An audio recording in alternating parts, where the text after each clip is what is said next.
ഇന്നത്തെ കാലത്ത് ആരോട് ചോദിച്ചു കഴിഞ്ഞാൽ അവർ പറയും എനിക്ക് കൊളസ്ട്രോൾ ഉണ്ട്, ഇന്ന ഭക്ഷണം കഴിക്കാൻ പാടില്ല, ആ ഭക്ഷണം കഴിക്കാൻ പാടില്ല എന്ന് പറഞ്ഞാൽ 100 റെസ്ട്രിക്ഷൻസ് അവർ കാണിക്കുന്നത് കാണാം. എന്താണ് ഈ കൊളസ്ട്രോൾ, എന്തുകൊണ്ടാണ് ഇത് ഉണ്ടാവുന്നത്, എങ്ങനെയൊക്കെ നമുക്കിത് പരിഹരിക്കാം എന്നുള്ളതാണ് ഇന്നത്തെ വീഡിയോയിൽ നമ്മൾ കാണാൻ പോകുന്നത്.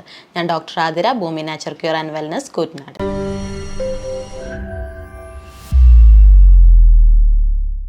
കൊളസ്ട്രോൾ എന്ന് പറഞ്ഞാൽ തന്നെ അതൊരു പൊട്ട കാര്യമാണെന്നുള്ളതാണ് എല്ലാവരുടെയും ഒരു തെറ്റായിട്ടുള്ള ഒരു ധാരണയാണ്. അത് എന്താണ് ശരിക്കും പറഞ്ഞാൽ കൊളസ്ട്രോൾ എന്ന് പറയുന്നത്? കൊളസ്ട്രോൾ ഒരു മെഴുക് പോലത്തെ ഒരു സബ്സ്റ്റൻസ് ആണ്. അത് നമ്മുടെ ശരീരത്തിലെ കോശങ്ങളുടെ അതിൻ്റെ വോൾസ് ശരിക്കും അതിനൊരു സ്ട്രക്ചർ കൊടുക്കാനായിട്ട് സഹായിക്കുന്ന ഒന്നും കൂടിയാണ് ഈ കൊളസ്ട്രോൾ എന്ന് പറയുന്നത്. അതുകൂടാതെ മറ്റ് പല ഉപയോഗങ്ങളും ഈ കൊളസ്ട്രോൾ കൊണ്ടുണ്ട്.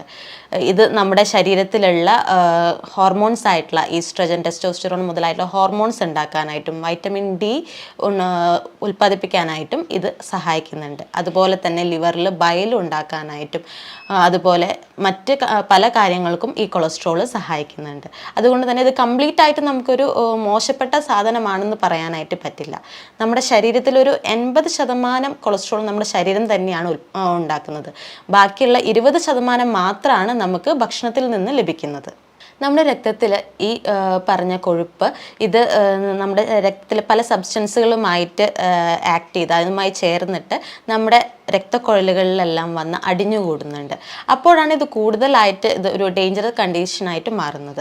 അത് എങ്ങനെയാണെന്ന് വെച്ചിട്ടുണ്ടെങ്കിൽ അത് ഇത്തരത്തിൽ പ്ലേക്കായി മാറി രക്തക്കുഴലുകളിൽ അടിഞ്ഞുകൂടി ഇത് അതിലൂടെയുള്ള രക്തത്തിൻ്റെ ഓട്ടത്തെയാണ് ബാധിക്കുന്നത്. അപ്പോൾ ശരിയായ രീതിയിൽ രക്തോട്ടം നടക്കാണ്ട് വരുമ്പോൾ ഇത് അതിറോസ്ക്ലെറോസിസ് എന്നുള്ളൊരു കണ്ടീഷനിലേക്ക് വരുന്നു. അപ്പോൾ ഇത് ബ്ലോക്ക് മുതലായിട്ടുള്ള ഇഷ്യൂസ് ഉണ്ടാക്കാനായിട്ട് കാരണമാവുന്നുണ്ട്. നമ്മൾ ലിപ്പിഡ് പ്രൊഫൈൽ എടുത്ത് നോക്കുകയാണെന്നുണ്ടെങ്കിൽ അതിൽ VLDL, HDL, LDL തുടങ്ങിയവയൊക്കെ നമ്മൾ കണ്ടിട്ടുണ്ടാവും അല്ലേ? എന്താണിത്? ഇത് ലിപ്പോ പ്രോട്ടീൻസ് ആണ്. ലിപ്പോ പ്രോട്ടീൻസ് എന്ന് പറയുന്നത് ലിപ്പിഡ്സും പ്രോട്ടീൻസും കൂടെ കമ്പൈൻ ചെയ്ത് അതിൻ്റെ കോമ്പിനേഷനാണ് ലിപ്പോ പ്രോട്ടീൻസ് എന്ന് പറയുന്നത്. ഈ പറഞ്ഞ ഫാറ്റിന് ഈ രക്തത്തിലൂടെ തനിയെ ട്രാൻസ്ഫർ ചെയ്യാനായിട്ട് സാധിക്കില്ല. അപ്പോൾ അതിന് വേണ്ടിയിട്ട് അത് പ്രോട്ടീൻസുമായി കമ്പൈൻ ചെയ്തിട്ടാണ് ഈ ട്രാൻസ്പോർട്ട് നടക്കുന്നത്. അതിന് നമ്മൾ HDL, LDL അത് കൂടുതലായിട്ട് ആൾക്കാർ അത് എന്താണെന്നുള്ളത് കൂടുതൽ കേട്ടിട്ടുണ്ടാവും. HDL എന്ന് പറഞ്ഞാൽ എല്ലാവരും പറയും നല്ല കൊളസ്ട്രോളാണ്. അതുപോലെ LDL എന്ന് പറഞ്ഞു കഴിഞ്ഞിട്ടുണ്ടെങ്കിൽ ചീത്ത കൊളസ്ട്രോൾ ആണെന്ന് പറയും. എന്തുകൊണ്ടാണ് ഇതിങ്ങനെ പറയുന്നത്? ശരിക്കും പറഞ്ഞു കഴിഞ്ഞിട്ടുണ്ടെങ്കിൽ അതിൻ്റെ പ്രവർത്തനം കൊണ്ടാണ് ഇങ്ങനെ നമ്മൾ അതിനെ വിശേഷിപ്പിക്കുന്നത്. ഒന്ന് HDL എന്ന് പറഞ്ഞു കഴിഞ്ഞിട്ടുണ്ടെങ്കിൽ നമ്മുടെ ശരീരത്തിൻ്റെ മറ്റ് ഭാഗങ്ങളിലുള്ള കൊളസ്ട്രോളിനെ അത് തിരിച്ച് ലിവറിലേക്ക് എത്തി ലിവർ പിന്നീട് അത് പുറത്തേക്ക് കളയാണ് ചെയ്യുന്നത്. അപ്പോൾ ഈ ഒരു ഇത് ചെയ്യുന്നത് കൊണ്ടാണ് മറ്റ് ഭാഗങ്ങളിൽ നിന്ന് ഈ പറഞ്ഞ ഫാറ്റിനെ കൊളസ്ട്രോളിനെ ഇത് ബാക്കിലേക്ക് എടുത്ത് ലിവറിലേക്ക് എടുക്കുന്നത് കൊണ്ടാണ് അതിനെ നല്ല കൊളസ്ട്രോൾ എന്ന് പറയുന്നത്. ഇനി LDLന് ചീത്ത കൊളസ്ട്രോൾ എന്ന് പറയാൻ കാരണം ഇതിന് നേരെ ഓപ്പോസിറ്റാണ്. ഇത് ഈ കൊളസ്ട്രോളിനെ നമ്മുടെ ശരീരത്തിലെ മറ്റു ഭാഗങ്ങളിലും അതുപോലെ തന്നെ ഈ രക്തക്കുഴലുകളിലൊക്കെ കൊണ്ടുപോയി ഡിപ്പോസിറ്റ് ചെയ്യുകയാണ് ചെയ്യുന്നത്.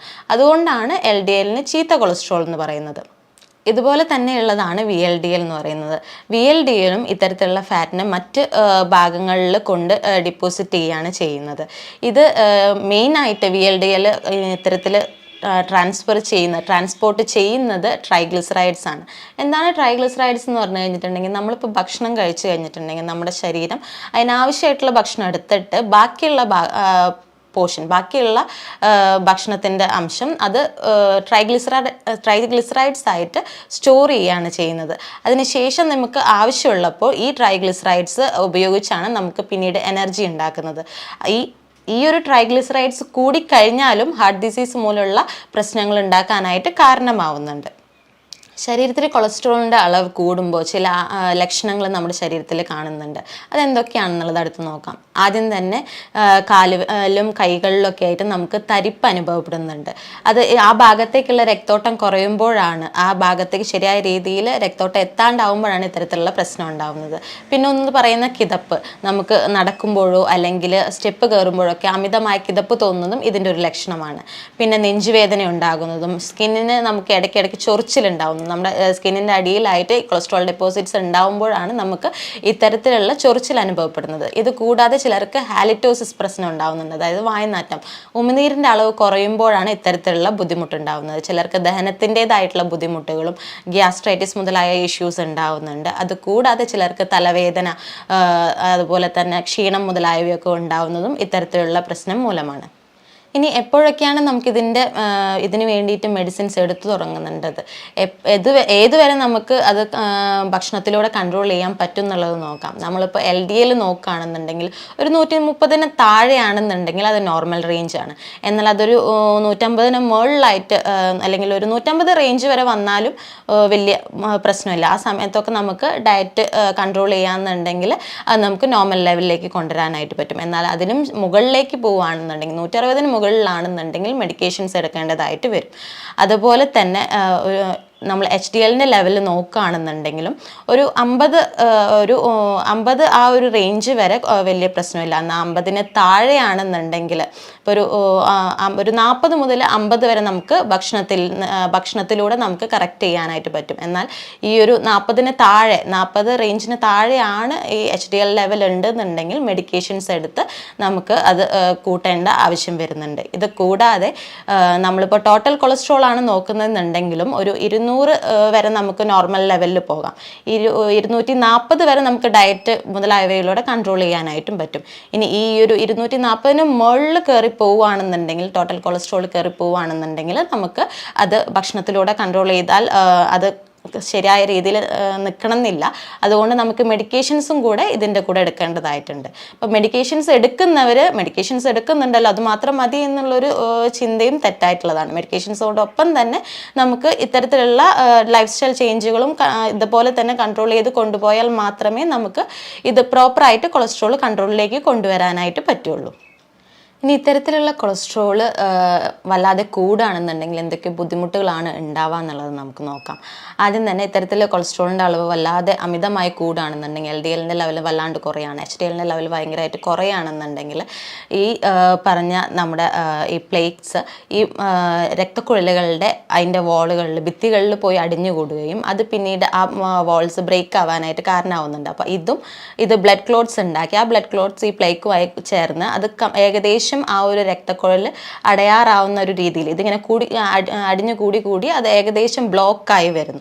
അപ്പോൾ ഇങ്ങനെ ബ്ലോക്ക് ആവുമ്പോൾ നമ്മുടെ ശരീരത്തിന് അല്ലെങ്കിൽ ഇപ്പോൾ ഹാർട്ടിലേക്കുള്ള നമ്മൾ ഓക്സിജൻ എത്തിക്കുന്ന രക്തം ആ ഹാർട്ടിലേക്ക് എത്തിയില്ല എന്നുണ്ടെങ്കിൽ ഹാർട്ടിന് ശരിയായ രീതിയിൽ പ്രവർത്തിക്കാനായിട്ട് സാധിക്കില്ല. അപ്പോൾ ഇത് പിന്നീട് ഹാർട്ട് അറ്റാക്ക് മുതലായിട്ടുള്ള പ്രശ്നങ്ങൾ ഉണ്ടാക്കാനായിട്ട് കാരണമാവുന്നുണ്ട്. ഹാർട്ടിലേക്ക് മാത്രമല്ല മറ്റുള്ള ഭാഗങ്ങളിലേക്കാണെങ്കിൽ കൂടി രക്തക്കുഴലിൽ ഇത്തരത്തിലുള്ള പ്ലേക്കുകൾ അടിഞ്ഞുകൂടി കഴിഞ്ഞിട്ടുണ്ടെങ്കിൽ ആ ഭാഗങ്ങളിലേക്ക് ഓക്സിജനേറ്റഡ് ആയിട്ടുള്ള ബ്ലഡ് എത്താൻ കഴിയാണ്ട് വരികയും അവിടെ അതിൻ്റേതായിട്ടുള്ള ബുദ്ധിമുട്ടുകൾ, തരിപ്പ്, വേദന മുതലായിട്ടുള്ള കാര്യങ്ങൾ ഉണ്ടാവുകയും ചെയ്യുന്നുണ്ട്.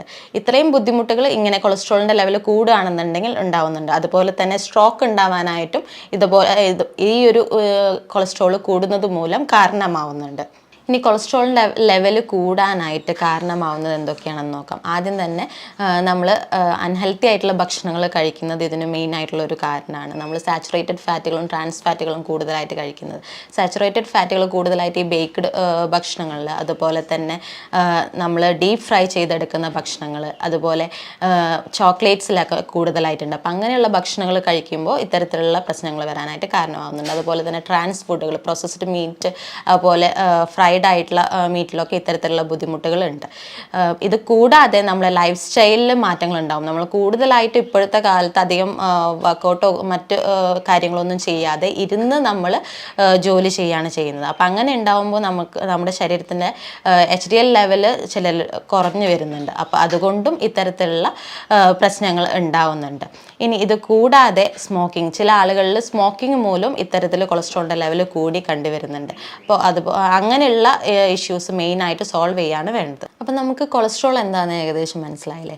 ഇനി അതെങ്ങനെയൊക്കെ കൺട്രോൾ ചെയ്യാം എന്നുള്ളത് നമുക്ക് അടുത്തതായിട്ട് നോക്കാം. അതിന് മുന്നേ തന്നെ ഇത്തരത്തിൽ എന്തെങ്കിലും ബുദ്ധിമുട്ടുകൾ ഉണ്ടെന്നുണ്ടെങ്കിൽ, കൊളസ്ട്രോൾ ഉണ്ടെന്നുണ്ടെങ്കിൽ ചെക്ക് ചെയ്തതിന് ശേഷം അത് ഒരു ഫിസിഷ്യനെ കൺസൾട്ട് ചെയ്യുകയാണെന്നുണ്ടെങ്കിൽ കുറച്ചുകൂടെ നല്ലതായിരിക്കും. കാരണം ഈ കൊളസ്ട്രോളിനൊപ്പം നിങ്ങൾക്ക് മറ്റെന്തെങ്കിലും അസുഖങ്ങൾ ഉണ്ടെന്നുണ്ടെങ്കിൽ, ഒബേസിറ്റിയോ അല്ലെങ്കിൽ ഡയബറ്റീസ് അങ്ങനെ എന്തെങ്കിലും ഉണ്ടെന്നുണ്ടെങ്കിൽ നമുക്ക് വീട്ടിൽ ഹോം റെമഡീസ് ചെയ്യുന്നതിനോടൊപ്പം തന്നെ അതിനെയും നമുക്ക് ശ്രദ്ധിക്കേണ്ടതായിട്ടുണ്ട്. കാരണം ഇത് മാത്രം നമ്മൾ ശ്രദ്ധിച്ചിട്ട് ബാക്കിയുള്ളത് നമ്മൾ ഒഴിവാക്കി കളയാൻ പാടുള്ളതല്ല.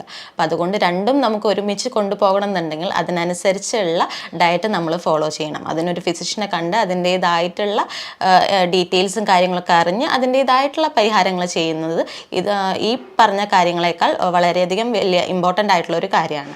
അങ്ങനെ ചെയ്യാനായിട്ട് മെയിനായിട്ട് നോക്കണം. ഇനി നമുക്ക് ഇത് ആഡ് ചെയ്യാൻ പറ്റുന്ന നമ്മുടെ വീട്ടിൽ കൊളസ്ട്രോൾ കുറയ്ക്കാനായിട്ട് നമുക്ക് ആഡ് ചെയ്യാൻ പറ്റുന്ന കുറച്ച് ഡയറ്റാണ് പറയാൻ പോകുന്നത്. ആദ്യത്തേന്ന് പറഞ്ഞു വെച്ചിട്ടുണ്ടെങ്കിൽ ഹെൽത്തി ആയിട്ടുള്ള ഫുഡുകൾ, ഹെൽത്തി ഫാറ്റുകൾ നമ്മുടെ ഭക്ഷണത്തിലേക്ക് കൂടുതലായിട്ട് ആഡ് ചെയ്യാനായിട്ട് ശ്രമിക്കുക. സാച്ചുറേറ്റഡ് ആയിട്ടുള്ള ഇത്തരത്തിലുള്ള ബേക്ക്ഡ് ഫുഡുകൾ, അതുപോലെ ഭയങ്കര ഡീപ്പ് ഫ്രൈ ചെയ്തെടുക്കുന്ന ഫുഡുകൾ, ചോക്ലേറ്റ്സോ എന്നിവയൊക്കെ പരമാവധി ഒഴിവാക്കാനായിട്ട് നോക്കുക. അതോടൊപ്പം ട്രാൻസ് ഫാറ്റുകളായിട്ടുള്ള ഭക്ഷണങ്ങളും ഈ പ്രോസസ്ഡ് മീറ്റ്, അതുപോലെ നമ്മുടെ പുറമെ നിന്ന് കിട്ടുന്ന ഫ്രോസൺ ആയിട്ടുള്ള ഐറ്റംസ്, അത്തരത്തിലുള്ള ഫുഡുകളെല്ലാം പരമാവധി ഒഴിവാക്കാനായിട്ട് ശ്രമിക്കേണ്ടതാണ്. അതിന് പകരം ഹെൽത്തി ആയിട്ടുള്ള സൊല്യൂബിൾ ഫൈബേഴ്സ് ഒക്കെ കൂടുതൽ ഭക്ഷണത്തിലേക്ക് ആഡ് ചെയ്യുക. നമ്മുടെ പയറുവർഗ്ഗത്തിൽപ്പെട്ട ഭക്ഷണങ്ങളൊക്കെ ആഡ് ചെയ്യുന്നത് വളരെയധികം നല്ലതായിരിക്കും. ഈ സൊല്യൂബിൾ ഫൈബേഴ്സ് കൂടുതലായിട്ട് ആഡ് ചെയ്യുമ്പോൾ അത് കൊളസ്ട്രോളിന് അത്ര എളുപ്പത്തിൽ അത് അബ്സോർപ്ഷൻ നടക്കില്ല. അപ്പം അതുകൊണ്ട് ഈ കൊളസ്ട്രോളിൻ്റെ ലെവൽ അത്ര പെട്ടെന്ന് അത് ഹൈ ആവാനായിട്ട് അത് കാരണമാവുന്നില്ല. അപ്പം അതുകൊണ്ട് സൊല്യൂബിൾ ഫൈബേഴ്സ് പരമാവധി ഭക്ഷണത്തിലേക്ക് ഉൾപ്പെടുത്താനായിട്ട് നോക്കുക.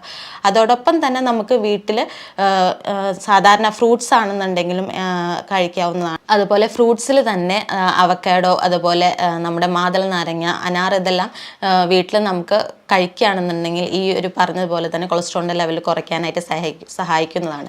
അതുപോലെ തന്നെ കറുവപ്പട്ട പൊടിയാക്കിയിട്ട് അത് ഒരു ടീസ്പൂൺ വെള്ളത്തിൽ കലക്കുക, ചൂടുവെള്ളത്തിൽ കലക്കാനായിട്ട് നോക്കുക. അതിലേക്ക് ഒരു ടീസ്പൂൺ തേനോ അല്ലെങ്കിൽ ശർക്കരയോ ചേർത്തിട്ട് അത് ദിവസേന ഒരു ഗ്ലാസ് കുടിക്കുന്നത് വളരെയധികം നല്ലതായിരിക്കും. ഇതും ഈ പറഞ്ഞ പോലെ തന്നെ LDL ലെവൽ കൊളസ്ട്രോൾ കുറയ്ക്കാനായിട്ട് സഹായിക്കുന്നതാണ്. ഇതോടൊപ്പം തന്നെ omega-3 ഫാറ്റി ആസിഡ്സ് കൂടുതലായിട്ടുള്ള ഭക്ഷണങ്ങൾ നമ്മുടെ ഡെയിലി ഡയറ്റിലേക്ക് ആഡ് ചെയ്യാനായിട്ട് നോക്കുക. ചെറു മത്സ്യങ്ങളൊക്കെ ആഡ് ചെയ്യുന്നത് വളരെയധികം നല്ലതായിരിക്കും. ഇത് ഈ ട്രൈഗ്ലിസറൈഡ്സിൻ്റെ ലെവൽ കുറയ്ക്കാനായിട്ട് സഹായിക്കുന്നതാണ്. അതോടൊപ്പം തന്നെ ഈ ഡയറ്റ് നോക്കുന്നതോടൊപ്പം തന്നെ എക്സസൈസുകൾ നമുക്ക് കുറച്ച് ഡെയിലി നമ്മുടെ ഹാബിറ്റ്സിലേക്ക് ആഡ് ചെയ്യാനായിട്ട് നോക്കുക. ഇപ്പോൾ യോഗാസനാസ് ആണ് നോക്കുന്നതെന്നുണ്ടെങ്കിൽ അതിൽ തന്നെ അർദ്ധമത്സ്യേന്ദ്രാസന, അതുപോലെ ഭുജംഗാസന, കപാലഭാതി മുതലായിട്ടുള്ള ആസനാസും പ്രാണായാമസും ആഡ് ചെയ്യുന്നത് വളരെയധികം നല്ലതായിരിക്കും. ഇതും നിങ്ങളുടെ കൊളസ്ട്രോളിൻ്റെ ലെവൽ, LDL ലെവൽ കുറയ്ക്കാനായിട്ടും അതുപോലെ തന്നെ HDLൻ്റെ ലെവൽ ഒന്നും കൂടെ കൂട്ടാനായിട്ടും സഹായിക്കുന്നുണ്ട്. ഇത്തരം കാര്യങ്ങൾ നിങ്ങൾക്ക് വീട്ടിൽ ചെയ്ത് നോക്കാവുന്നതാണ്. ഇനി ഈ പറഞ്ഞ കാര്യത്തിൽ എന്തെങ്കിലും സംശയങ്ങളുണ്ടെന്നുണ്ടെങ്കിൽ നിങ്ങൾക്ക് താഴെ കാണുന്ന നമ്പറിൽ കോൺടാക്റ്റ് ചെയ്യാവുന്നതാണ്. നന്ദി.